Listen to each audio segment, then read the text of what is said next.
4-cylinder Perkins diesel engine, 75 kW unit.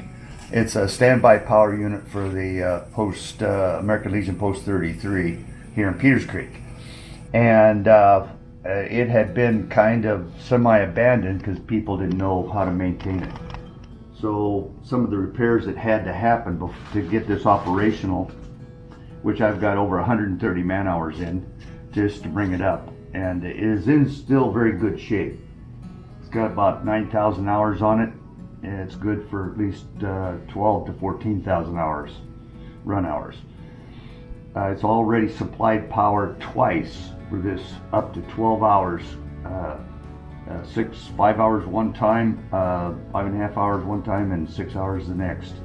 So it's done its job, but it required a lot of maintenance. New fuel hoses had to be replaced. Show them to me. So these fuel hoses down here that feed the filters, a primary filter, and then the ones that go over to the secondary filters and up to this final filter, and that has to do with the fuel system. And these hoses were sucking air, and it wouldn't allow it to start and run. This unit will start when the power's out. It's called a black start unit. So when it's dark, this thing will automatically fire up, and with the transfer switch go online and support power to the American Legion along with their restaurant. Anyway, the repairs it required, I took the tank heater off and put a block heater in, an immersion heater for the engine, because the tank heater was too severe and it had damaged the hoses and damaged the thermostat housing, which had to be replaced. So I've done that. There were several coolant leaks which we repaired, and that down here with this new radiator had been replaced prior, but one of the problems that happened was that the exhaust pipe had pulled loose from the flex pipe here. This exhaust comes out of the turbocharged and goes through mufflers that are on the front end of this unit, and it almost caught this thing on fire. You can see up underneath here where the insulation was almost burnt at one time, and so that had to be corrected, and that's one of the fixes that we took care of. I put a timer on the block heater and the pan heater. I installed a pan heater, just enough to warm the oil a little bit. Doesn't have to be warm hot.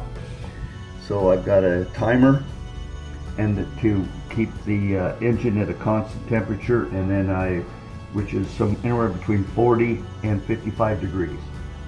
And then I put a temp sensor so that when the engine fires up and the area gets warm, it shuts the heaters off. A lot of work, maintain, and this summer I'm going to steam clean the radiator, which has become, because of the glycol leaks and it picked it up, it's sucked all the fine lint from the springtime up into the radiator. So I'm going to clean the radiator with hot steamy water and put the rest of the guards back on over the fan, and the unit should be good for a couple years. The oil will be changed this summer, engine oil, but it runs about 30 minutes once a month. Standby power. Fires up all by itself, runs, cools down, shuts down, and goes into standby mode. This unit was donated by the Lions Club of Eagle River back in 99, 2000 it was installed, and then the American Legion paid for the transfer switch, which is this big device here.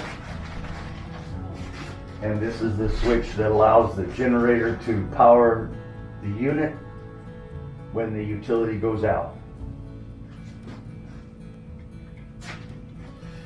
And this is my baby.